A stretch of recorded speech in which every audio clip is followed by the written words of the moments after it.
Music. According to Darwin's theory, it is the intricate speech developed into the use of certain sounds as symbols for emotion that is known as the universal language. It was simply instrumental, but vocals began to involve themselves in 600 AD with the Gregorian chant. Hear it everywhere, on drums, on buckets, on the ground.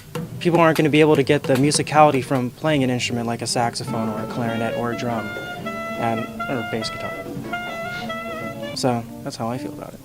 I think music, as in live music, is actually going downhill. I think it's not headed in the live more kind of thing, because if you notice in most songs and rap songs, most of the music is synthesized and not actual real music. So a lot of people are going to be out of jobs.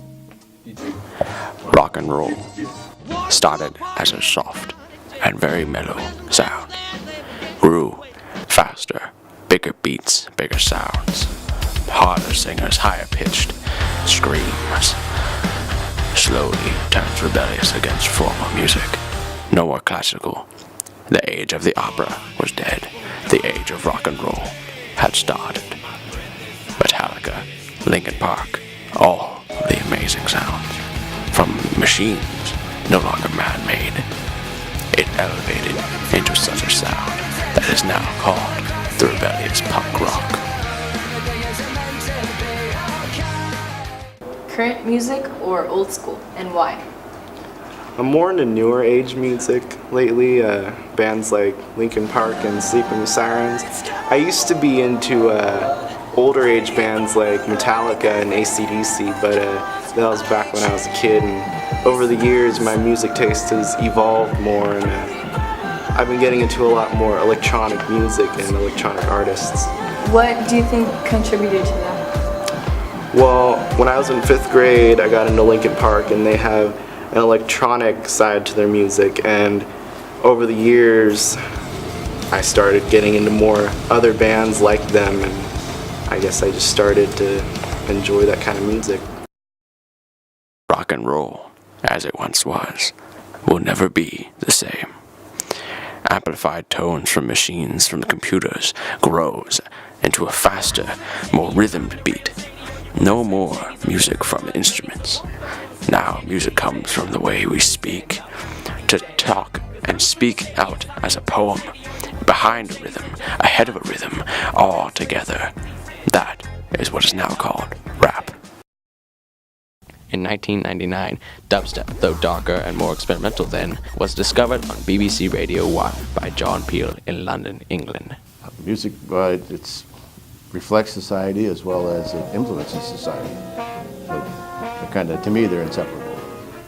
Where is music headed? I don't know. You think, music history goes back hundreds and hundreds of years, and classical music has withstood the test of time for so long. You think, wow, are they going to run out of ideas and things? I don't know where it's exactly going. That's my understanding of it. It influences other people to do other things. I think some music has a more positive effect, but most music these days have kind of a negative effect. Mostly the artists are putting kind of derogatory things out there that shouldn't be there. The most music that speaks to me is probably hip hop and R&B, because they have a lot of meaning and you can dance to them. Do you think that the success of a song has to do with the music itself or the artist? It kind of depends on both. If it's a catchy song and you're just coming out, you could be good, but also at the same time it's the artist, because a lot of people continue to listen to the same person over and over. What makes a song catchy to you? The beat, and I like when songs actually make sense and they have meaning to them. If you can listen to them and make you feel better. Music has always been an importance in society. Culturally, it's evolved from simple beats to lyrics. Music will always be a part of humanity's life. Culturally, societal, it's always going to be there. In our heads, on our phones, in the stores, in elevators, everywhere we go, we hear it. It makes no difference who makes it, where it comes from. It will always be popular. We will always be making it. Music is in our hearts, in our minds, and in our souls, so deep that we will never be able to remove it. Perhaps music is life.